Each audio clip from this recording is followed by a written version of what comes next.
उम्मीद करते हैं आप लोग कुशल मंगल होंगे। तो आइए आज मैं आप लोगों को द्रव्यमान केंद्र यानी सेंटर ऑफ मास के बारे में बतलाते हैं। तो सबसे पहले आप एक पिंड को लीजिए। देखिए ये पिंड है, ठीक है, समझ में आ गया।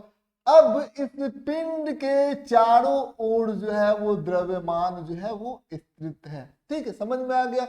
अब मैं आपसे एक प्रश्न पूछना चाहता हूं, क्या हम लोग एज्यूम कर सकते हैं, क्या हम लोग मान सकते हैं कि इस पिंड के, इस वस्तु के जितने भी द्रव्यमान हैं उन सारे द्रव्यमान को क्या हम एक बिंदु पर केंद्रित कर सकते हैं क्या?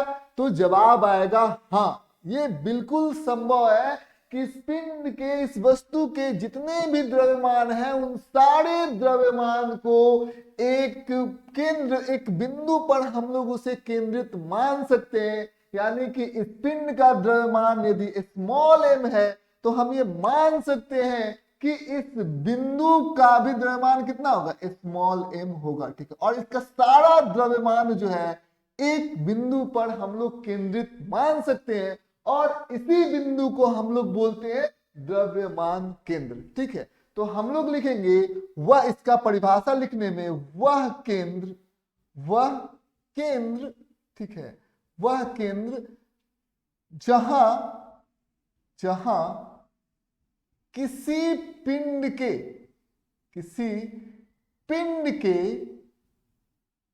पिंड के सारे द्रव्यमानों को, सारे द्रव्यमान को, द्रव्यमान को एक बिंदु पर, एक बिंदु पर, एक बिंदु पर केंद्रित, केंद्रित माना जा सकता है, माना जा सकता है, ठीक है, समझ में आ गया। उस बिंदु को हम लोग क्या बोलेंगे, उस बिंदु को बोलेंगे द्रव्यमान केंद्र, ठीक है। तो ये बात आपको ध्यान से समझना होगा। चलिए आइए कुछ द्रव्यमान केंद्र के बारे में हम आपको बतला देना चाहते हैं। सबसे पहले आप यहां पर देखेंगे ये क्या है, यह एक वृत्त है, ठीक है, समझ में आ गया। अब ये वृत्त है और इस वृत्त का जो केंद्र है, ठीक है, इस वृत्त का जो केंद्र है, यहाँ पर इसको रिंग भी मान सकते हैं, ये अंगूठी है, ठीक है। तो इसका द्रव्यमान केंद्र क्या होगा, बिल्कुल भी इसके केंद्र पर होगा, ठीक, समझ में आ गया। तो ये चीजें, ये यहाँ पर इसे क्या हो जाएगा, ये हो जाएगा सेंटर ऑफ मास या द्रव्यमान केंद्र, ठीक है, समझ में आ गया। तो एक रिंग है और रिंग का ये क्या हो जाएगा, सेंटर ऑफ मास या चाहे द्रव्यमान केंद्र जो होगा वो एक ही हो जाएगा। चलिए आइए हम लोग अब द्रव्यमान केंद्र की कुछ विशेषताएं के बारे में बात करते हैं, क्या क्या विशेषताएं होती है। तो पहली विशेषताएं में हम आपको बताना चाहते हैं वो ये है कि एक बात बताइए, क्या जितने भी द्रव्यमान केंद्र है वो वस्तु के अंदर ही होंगे या वस्तु के बाहर भी हो सकते हैं? इस वाले कंडीशन में, इस वाले केस में जो द्रव्यमान केंद्र था वो वस्तु के अंदर था, ठीक है, समझ में आ गया। लेकिन क्या हमेशा वस्तु के अंदर ही होगा क्या, ठीक है, क्या वो बाहर भी हो सकता है क्या? तो जवाब है हाँ, वो बाहर भी हो सकता है और वो अंदर भी हो सकता है। जैसे यहां पर आप ध्यान देंगे, जैसे ये हमारा एक गोला है, ठीक है, अब इस गोले का एक केंद्र है और वही केंद्र गोले का द्रव्यमान केंद्र भी होगा, सेंटर ऑफ मास, समझ में आ गया। तो हम लोग यहाँ कह सकते हैं कि देखिए द्रव्यमान केंद्र जो है वो गोला के अंदर है, ठीक है, ये हमारा गोला हो गया। लेकिन आइए हम लोग बात करते हैं इसकी, ठीक है, यहाँ पर हमारे पास एक एल शेप है, ठीक है, समझ में आ गया, ये बात आपको ध्यान से समझना होगा। अब आइए हम लोग द्रव्यमान केंद्र के बारे में सोचते हैं, कहाँ है द्रव्यमान केंद्र। तो जब आप देखेंगे द्रव्यमान केंद्र के बारे में, आप इसको पता करेंगे तो देखिए यहाँ पर द्रव्यमान केंद्र क्या हो जाएगा, यहाँ पर हो जाएगा, समझ में आ गया। तो आप देखेंगे कि ये क्या है, इस वस्तु के बाहर, समझ में आ गया। तो ये चीजें आपको ध्यान से समझना होगा, द्रव्यमान केंद्र जो है वो वस्तु के बाहर है, ठीक है। तो अब आइए हम लोग यहां पर लिख सकते हैं द्रव्यमान केंद्र, द्रव्यमान केंद्र, द्रव्यमान केंद्र, केंद्र, ठीक है। वस्तु वस्तु के अंदर, वस्तु के अंदर, ठीक है, अंदर या बाहर हो सकता है, बाहर हो सकता है, ठीक है। ये बात आपको ध्यान से समझना होगा। द्रव्यमान केंद्र वस्तु के अंदर या वस्तु के बाहर हो सकता है, ये चीजें आपको ध्यान से समझनी होगी। आइए हम लोग दूसरा इसकी विशेषताओं को समझते हैं। तो जो दूसरा इसकी विशेषताएं ये है, ठीक है, कि द्रव्यमान केंद्र और गुरुत्व केंद्र, दो केंद्र होते हैं। एक होता है द्रव्यमान केंद्र और दूसरा होता है गुरुत्व केंद्र। तो ये गुरुत्व केंद्र क्या होता है? सबसे पहले जहां पर किसी पिंड का सारा द्रव्यमान जिस बिंदु पर केंद्रित किया जा सकता है वो होता है हमारा द्रव्यमान केंद्र। लेकिन जहां वस्तु के भार को केंद्रित किया जा सकता है वो होता है हमारा गुरुत्व केंद्र, ठीक है। समझ में आ गया? जैसे आप यहां पर देख सकते हैं कि ये हमारा एक क्या है, गोला है, ठीक, समझ में आ गया। तो गोले का जो द्रव्यमान केंद्र है वो बिल्कुल भी इसके केंद्र पर होगा, ये तो हमें मालूम है ही। और यदि गुरुत्व केंद्र यानी कि बारे में बात करेंगे तो दोनों समान होंगे। जैसे इसमें दोनों द्रव्यमान केंद्र और गुरुत्व केंद्र दोनों के दोनों एक समान है गोले के अंदर। लेकिन आइए अब हम लोग गोले के बाहर की बात करते हैं। गोला है, अब देखिए एक हम लोग यहाँ पर ध्यान देते हैं, जैसे ये देखिए ये हमारा हो गया एक बहुत बड़ा पहाड़, यानी कि इसको हम लोग ले सकते हैं कि ये हमारा हो गया माउंट एवरेस्ट, ठीक है। चलिए आइए माउंट एवरेस्ट के बारे में हम लोग बात करते हैं। तो माउंट एवरेस्ट के पास द्रव्यमान है, बिल्कुल भी एकदम सीधा पहाड़ है और बहुत दूर तक फैला हुआ है, ठीक है। तो अब यहाँ पर आप देख सकते हैं कि इसके पास दो दो केंद्र होंगे, ठीक है। तो सबसे पहले हम लोग बात करेंगे द्रव्यमान केंद्र के ऊपर, ठीक है। तो द्रव्यमान केंद्र क्या होगा? इसके बिल्कुल भी बीचों बीच हो जाएगा, ठीक है। यहाँ इस बिंदु पर इसके सारे द्रव्यमान को केंद्रित माना जा सकता है। लेकिन यदि गुरुत्व केंद्र के बारे में बात करेंगे तो हमें पता है कि जब जी, ठीक है, गुरुत्वीय क्षेत्र जो है, ठीक है, तो क्या होता है, जी का मान जो है वो क्या होता है, नीचे आने से बढ़ता है, ठीक है। यहाँ पर जी का मान कम होगा, ठीक है, और सतह पर जी का मान सर्वाधिक होगा, ठीक, समझ में आ गया। तो जी का मान जब आप नीचे आ रहे थे तो जी का मान क्या हो रहा था, बढ़ रहा था।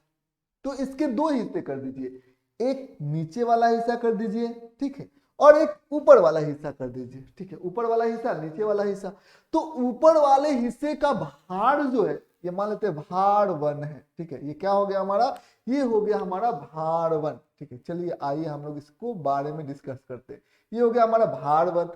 जो नीचे वाला हिस्सा है वो क्या हो जाएगा हमारा भार 2, दोनों भार। अब मैं आपसे पूछना चाहता हूँ भार 1 ज्यादा होगा कि भार 2 ज्यादा होगा? द्रव्यमान दोनों का समान होगा, जितना नीचे उतना ही ऊपर, ठीक है। द्रव्यमान तो दोनों का समान है लेकिन भार किसका ज्यादा है? क्योंकि यहाँ पर यहाँ नीचे जी का मान क्या हो रहा है, बढ़ जा रहा है। तो आप देख सकते हैं इस हिस्से का भार जो है और यहाँ पर जी का मान और बढ़ते चला जा रहा है। तो इस हिस्से का भार जो है भार 1, भार का क्या होता है सूत्र, भार बराबर क्या होता है, द्रव्यमान गुने जी, यही ना होता है हमारा भार, ठीक है। तो यदि नीचे आ रहे हैं तो इस हिस्से पर में जी बढ़ते चला जा रहा है, बढ़ते चला जा रहा है, यहाँ पर कम होगा और बढ़ते बढ़ते बढ़ते यहाँ पर और ज्यादा बढ़ते चला जाएगा। तो इस हिस्से का भार ज्यादा होगा और इस हिस्से का भार क्या होगा, कम होगा। तो हम लोग एक काम कर सकते हैं, हम लोग ये बात कर सकते हैं कि देखिए साहब यहाँ पर भार जो 2 है वो ज्यादा है किससे, भार 1 से, ठीक, समझ में आ गया।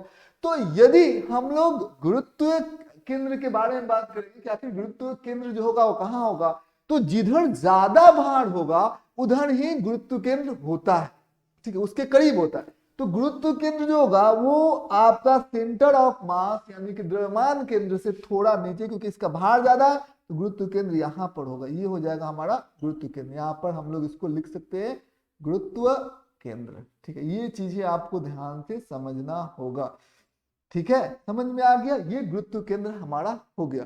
तो हम लोग देख रहे हैं कि कभी कभी ऐसा हो रहा है यहाँ पर, और इसमें देखेंगे इसमें दो हिस्सा में देखेंगे तो ऊपर जितना भार होगा उतना भार नीचे भी होगा, क्योंकि ये एक छोटा गोला है, इसीलिए यहाँ पर जो गुरुत्व केंद्र है और द्रव्यमान केंद्र है दोनों बिल्कुल भी समान है। समझ में आ गए? यहाँ पर आपको ध्यान से समझना होगा, क्योंकि उसकी ऊंचाई बहुत ज्यादा नहीं है। हमने किसकी ऊंचाई लिया? माउंट एवरेस्ट की, जो सबसे ऊंचा पर्वत है, ठीक है। और ये गोला जो है वो छोटा गोला है, इसीलिए यहाँ से यहाँ एक्चुअल में यहाँ से भी आप देखेंगे तो जी का मान क्या हो रहा है? जी का मान जो है वो बढ़ेगा नीचे आने से तक, लेकिन ये इतना कम बढ़ेगा कि नेग्लिजेबल जो होगा। यहाँ पर भी एक्चुअल में देखा जाए तो ऊपर का भार क्या होगा? कम, और नीचे का भार ज्यादा होगा, लेकिन थोड़ा सा का एकदम थोड़ा सा अंतर होगा, क्योंकि जी 10 मीटर नीचे गया तो कितना घटेगा जी का मान? वो 9.8 मीटर प्रति सेकेंड स्क्वायर ही होगा। तो यहाँ पर आप देख सकते हैं, यहाँ पर हम लोग मान सकते हैं कि दोनों जो है एक समान है, ठीक है, दोनों का केंद्र एक समान है। लेकिन यदि माउंट एवरेस्ट वाली जैसे बातें हो जाएगी तो जो हमारा गुरुत्व केंद्र है वो नीचे होगा और जो हमारा द्रव्यमान केंद्र है वो ऊपर हो जाएगा। ये बात आपको ध्यान से समझनी थी, ठीक है। तो आइए गुरुत्व केंद्र का परिभाषा लिख देते हैं, ठीक है। क्या होता है? गुरुत्व केंद्र वह केंद्र है, गुरुत्व केंद्र, गुरुत्व केंद्र वह केंद्र है, वह केंद्र है, ठीक है। गुरुत्व केंद्र वह केंद्र है जिस पर, ठीक है, जिस पर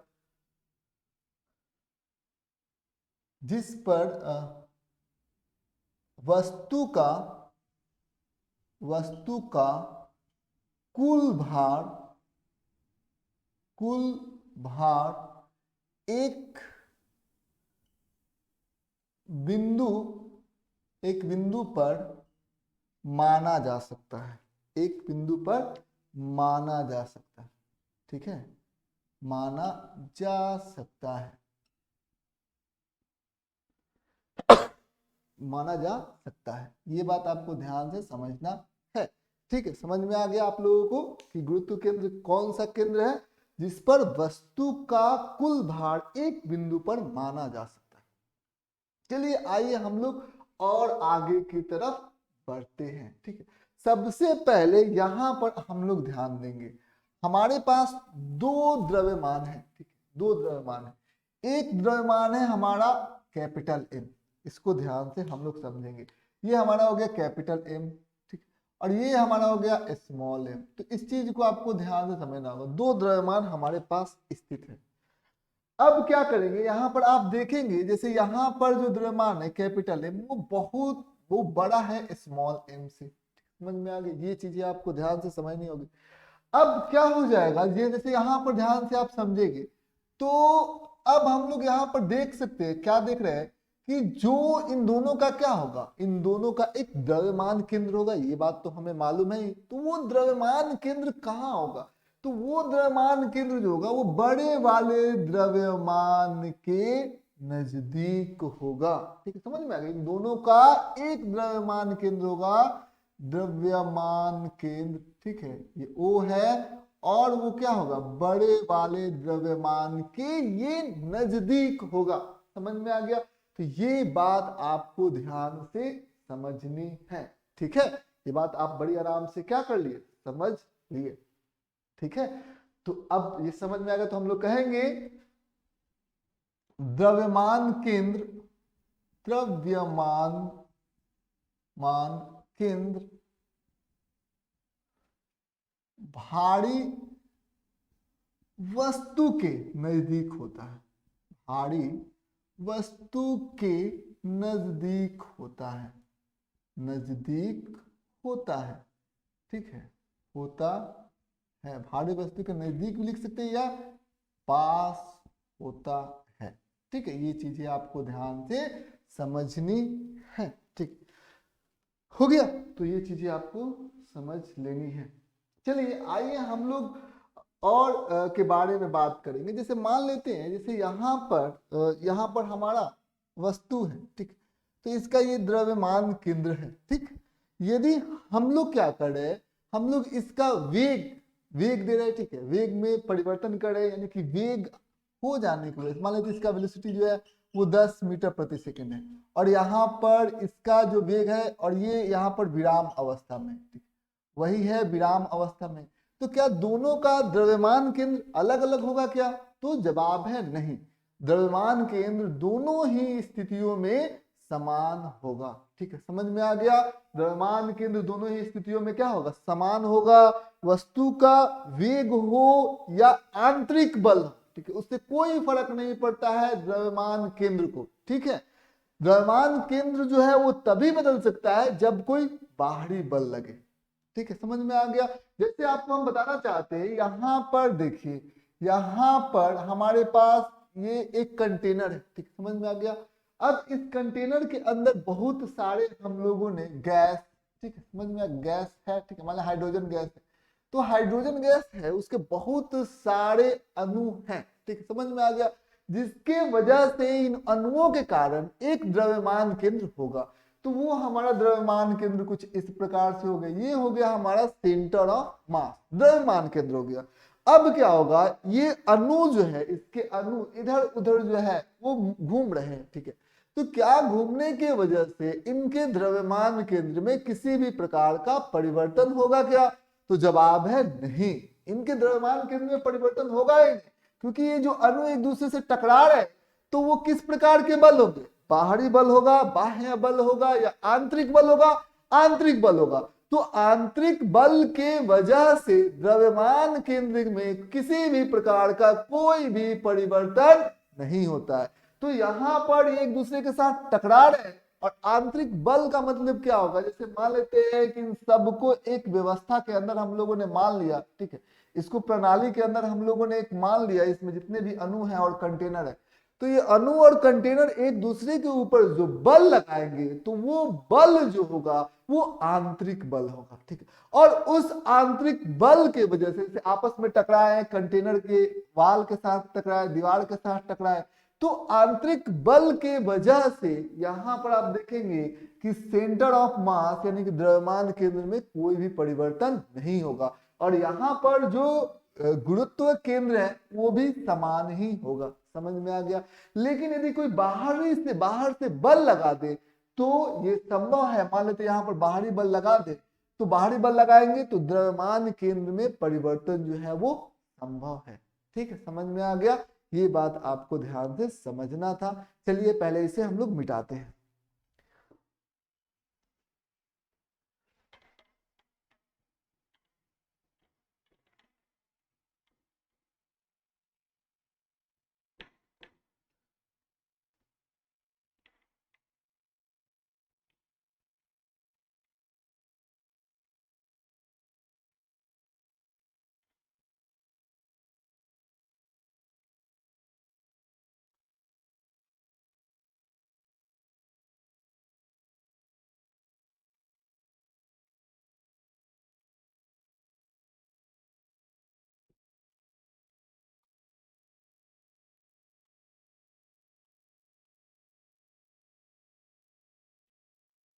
चलिए आइए हम लोग यहाँ पर कुछ और बातों को समझते हैं।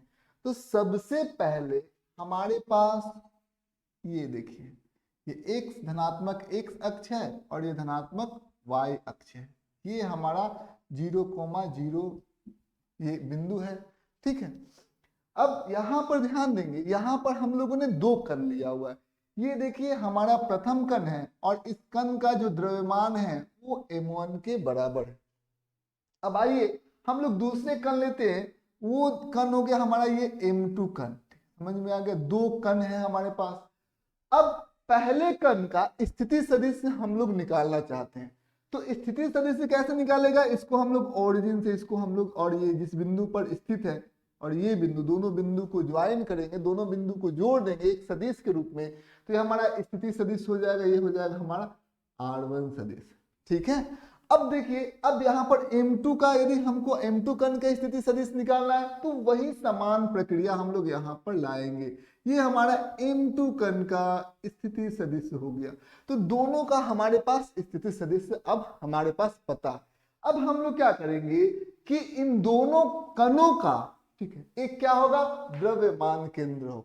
ठीक है, दो कण हो चाहे बहुत सारे कण हो, सारे कणों का तो एक ही द्रव्यमान केंद्र होता है। ठीक है, समझ में आ गया। यदि मान लेते क्वेश्चन पूछा जाए यहाँ पर 3 कण है, ठीक है, समझ में, यहाँ पर 2 2 4 1 5 कण है, तो 5 कण के लिए जो द्रव्यमान केंद्र की जो संख्या होगी वो कितनी होगी? तो जवाब है 1।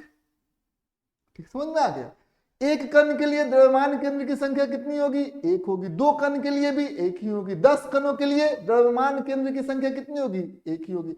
हजार, लाख, करोड़, जितना भी आप ऊपर बढ़ सकते हैं बढ़िए, लेकिन जो द्रव्यमान केंद्रों की संख्या जो होगी वो 1 ही होगी। समझ में आ गया? ये बात आपको ध्यान से समझना होगा। तो यहां पर हमारे पास 2 द्रव्यमान केंद्र हैं। ठीक है, अब दो हमारे पास क्या है? 2 हमारे पास कण है। समझ में आ गया। अब इन दोनों कणों का एक द्रव्यमान केंद्र होगा, ठीक, जिसको हम लोग बोलेंगे सेंटर ऑफ मास। ठीक, तो इसको हम लोगों ने बोल दिया। ठीक है, यहाँ पर ये m1 जोड़ m2 है। ठीक, समझ में आ गया, m1 जोड़ m2 है इसका, क्योंकि जो अब द्रव्यमान केंद्र हम लोग निकालते हैं तो कुल द्रव्यमानों के सम के बराबर सारे इन दोनों द्रव्यमान को एक केंद्र पर हम लोग रखेंगे, एक बिंदु पर रखेंगे। तो इस बिंदु का जो द्रव्यमान केंद्र का जो द्रव्यमान होगा वो सारे द्रव्यमानों के जोड़ के बराबर होगा। तो यहाँ पर इसका द्रव्यमान कितना होगा? m1 जोड़ m2। ठीक, समझ में आ गया। और इसका स्थिति सदिश कैसे हम लोग निकालेंगे द्रव्यमान केंद्र का स्थिति सदिश? तो ये कुछ इस प्रकार से हो जाएगा। ये हमारा द्रव्यमान केंद्र का स्थिति सदिश हो जाएगा। ठीक है, चलिए हम लोग इसको लिखते हैं। तो सबसे पहले क्या लिखेंगे? m1 कण का, m1 कण का द्रव्यमान, m1 कण का स्थिति सदिश, स्थिति सदिश कितना है? सदिश। ठीक है, तो m1 कण का यदि हम लोग स्थिति सदिश के बारे में देखेंगे तो कितना हो जाएगा? सबसे पहले यहाँ पर ध्यान समझना होगा, जो स्थिति सदिश हो जाएगा वो कितना हो जाएगा? r1 है। ठीक है, ये चीजें आपको ध्यान समझना होगा। m2 कण का, m2 कण का स्थिति सदिश r2 है। ठीक, समझ में आ गया। और हम लोग द्रव्यमान केंद्र का, द्रव्यमान केंद्र का, द्रव्यमान केंद्र का, द्रव्यमान केंद्र का स्थिति सदिश RCM है। ये हम लोगों ने यहां पर लिख दिया है, कोई दिक्कत की बात नहीं है। अब देखिए m1 कण पर बल लग रहा है F1। ठीक, तो हम लोग यहां पर लिखेंगे m1 कण पर बल कितना है? F1 है। ठीक, m1 कण पर बल F1 है। अब बताइए यहां पर m2 कण पर, m2 कण पर बल F2 है। ठीक है, समझ में आ गई। ये बात आपको ध्यान से समझना होगा। तो दोनों कणों पर हम लोगों ने बल लिख दिया। ठीक, तो अब द्रव्यमान केंद्र पर बल कितना हो जाएगा? द्रव्यमान केंद्र पर बल कितना हो जाएगा? F1 जोड़ F2 है। ठीक है, ये द्रव्यमान केंद्र पर बल है। ठीक, समझ में आ गया। चलिए आइए हम लोग बात करते हैं। सबसे पहले हम आपसे पूछना चाहते हैं F1 कितना होगा? F1 के बारे में हम लोग बात करेंगे तो कितना होगा? D और संवेग होगा किसका? प्रथम कण का, dP1 बटा dt। ये हमारा F1 हो जाएगा, कोई दिक्कत नहीं है। फिर आइए हम लोग F2 के बारे में बात करते हैं। तो F2 हमारा कितना हो जाएगा? F2 हो जाएगा D और संवेग किस कण का? P2 दूसरा जो कण है बटा dt। ठीक, समझ में आ गया।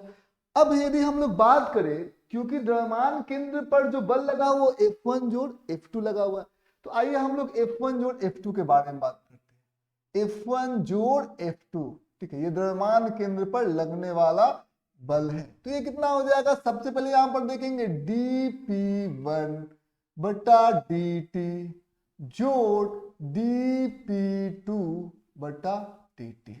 ये चीजें आपको ध्यान से समझना होगा। तो अब यहां पर ध्यान दीजिएगा, d बटा dt, ठीक है, P1 जोड़ P2, P1 जोड़ P2 हो जाएगा। ये हमारा द्रव्यमान केंद्र हो जाएगा, कोई दिक्कत की बात नहीं है। अब आइए और आगे बढ़ते हैं। तो P1 को हम लोग क्या लिख सकते हैं, P1 को हम लोग लिख सकते हैं m v1, ठीक समझ में आ गया। P2 को हम लोग क्या लिख सकते हैं m1 v1, इसको लिख सकते हैं संवेग का जो सूत्र होता है m1 गुने v1, ठीक है, द्रव्यमान गुने वेग मिलकर संवेग हो जाता है। अब इसके लिए हम लोग क्या करेंगे m2 जोड़ v2, कोई दिक्कत की बात नहीं है। अब यहां पर आप ध्यान दीजिएगा, यहां पर हम लोग और काम कर सकते हैं, देखिए यहां पर, तो यहां पर आप कर सकते हैं m1 dr1 बाई dt, ठीक समझ में आ गया।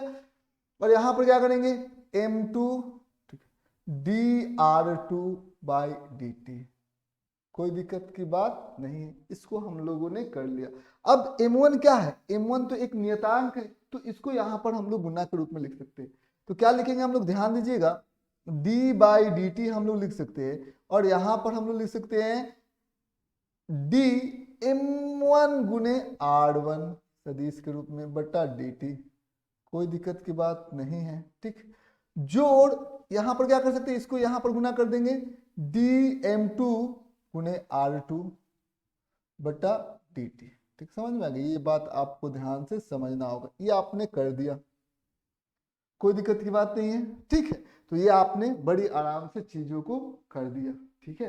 अब देखिए, अब हम लोग एक और काम करने वाले हैं, एक और काम करने वाले का मतलब क्या, d बाई dt बाहर निकालेंगे, तो यहाँ पर क्या हो जाएगा d2 बाई dt स्क्वायर, ठीक है समझ में आ गया। d इधर से बाहर निकाल, dd बाई dt स्क्वायर, इसमें से भी निकाल दिया। तो इसमें से जब निकाल दिया तो m1 r1 आया हमारा, m1 r1, ठीक, जोड़ m2 r2, ठीक है, ये हमारा आ गया कुछ इस प्रकार, कोई दिक्कत की बात नहीं है। अब हम लोग क्या करेंगे, अब हम लोग कुछ नहीं करने वाले हैं, अब नीचे भी हम लोग m1 जोड़ m2 से गुना कर देते हैं, m1 जोड़ m2 से नीचे भी हम लोग गुना कर देते हैं, ठीक है, और इसको हम लोग ऊपर भी उतना से ही गुना कर देते हैं, ठीक समझ में आ गई। ये बात आपको ध्यान से समझना होगा, गुना कर दिया, ठीक है, ये बात आपको ध्यान से समझना होगा। अब क्या करेंगे, क्योंकि ये क्या है नियतांक है, तो नियतांक को यदि अवकलन के अंदर लाया जाए, क्योंकि ये इसको अंदर लाया जा सकता है नियतांक को, तो अवकलन से बाहर भी लाया जा सकता है। तो अब हम लोग क्या करेंगे, ये m1 और m2 को बाहर लेके आते हैं। तो m1 और m2 को बाहर लेके आते हैं, तो सबसे पहले ये एक्चुअल में है क्या, ये है f1 f नेट, f1 जोड़ f2, यानी कि ये किस पर लगा हुआ है बल, ये लगा हुआ है हमारा बल लगा हुआ है किस पर, द्रव्यमान केंद्र पर बल लगा हुआ है, ठीक है समझ में आ गया। तो ये चीजें आपको ध्यान से समझना होगा। अब हम लोग क्या करेंगे जी, यहां पर ध्यान दीजिएगा, एफ नेट हम लोग देखते हैं, एफ नेट यहां पर क्या, ये m1 और m2 को बाहर निकाल देते हैं, तो m1 जोड़ m2 अवकलन से बाहर निकाल देते हैं, ये एक बाहर निकल गया, और अंदर में क्या आ गया, अंदर में आ गया d2 बाई dt का वर्ग, और ये आ गया m1 r1 जोड़ m2 r2 बटा m1 प्लस m2 आ जाएगा। तो क्या करेंगे हम लोग m1 r1 जोड़ m2 r2, ठीक है समझ में आ गया, m2 r2, ठीक है समझ में आ गया, m2 r2 बटा आ जाएगा हमारा किसका वर्ग आ जाएगा, हमारा आ जाएगा m1 जोड़ m2, m1 जोड़ m2। ये चीजें आपको ध्यान से समझना होगा, कोई दिक्कत की बात नहीं है। अब यहां पर एक बात समझिए, एफनेट को हम लोग क्या लिख सकते हैं, एफनेट को, क्योंकि ये किस कण पर लगा हुआ है, ये हमारा कण लगा हुआ है किस पर, जो द्रव्यमान केंद्र है, तो इसका द्रव्यमान कितना है m1 जोड़ m2, तो हम लोग लिख सकते हैं m1 जोड़ m2, ठीक है, m1 जोड़ m2। और फिर हम लोग क्या लिख सकते हैं, हम लोग एक और काम कर सकते हैं, ये द्रव्यमान हो गया, और फिर ये इसका जो स्थिति सदिश है उसका 2 बार अवकलन कर देते हैं, d2xcm, d2xcm, ठीक है, इसको हम लोग rcm लिख देंगे, d2rcm बटा dt स्क्वायर, ठीक समझ में आ गई। ये बात आपको ध्यान समझना होगा, और ये दोनों के दोनों क्या हो जाएंगे, बराबर हो जाएंगे, क्योंकि यही निकल जाएगा, rcm का 2 बार अवकलन कर देंगे, ठीक है, तो हमें त्वरण मिल जाएगा। तो ये है हमारा त्वरण d2rcm बट्टा dt स्क्वायर, ये त्वरण है, त्वरण को हम लोगों ने किससे गुना कर दिया, द्रव्यमान से गुना कर दिया है। ये चीजें आपको ध्यान से समझना होगा, ठीक है, ये चीजें आपको समझना होगा। अब हम लोग क्या करते हैं, यहां पर यदि आप ध्यान से देखेंगे तो यहाँ पर m1 जोड़ m2 इधर भी, m1 जोड़ m2 इधर भी है, d2/dt स्क्वायर, d2/dt स्क्वायर था, तो RCM के जगह पर हमारा क्या आ गया, m1 r1 जोड़ m2 r2 बटा m1 प्लस m2। तो हम लोग यहाँ पर सिंपल क्या लिख सकते हैं, RCM बराबर कितना हो जाएगा, m1 r1 जोड़ m2 r2, ठीक है, बटा m1 प्लस m2, ये हो जाएगा हमारा RCM।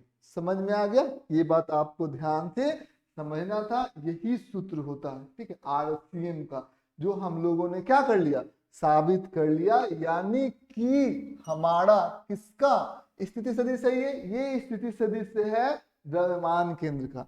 तो द्रव्यमान केंद्र का स्थिति सदिश कैसे निकलेगा, सबसे पहले प्रथम कण और उसका स्थिति सदिश का गुना, जोड़ दूसरा कण का द्रव्यमान गुने उसका स्थिति सदिश का गुना, बटा क्या करेंगे, दोनों कणों के द्रव्यमान को जोड़ देंगे।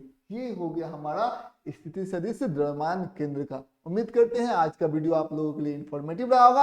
आज बस इतना है।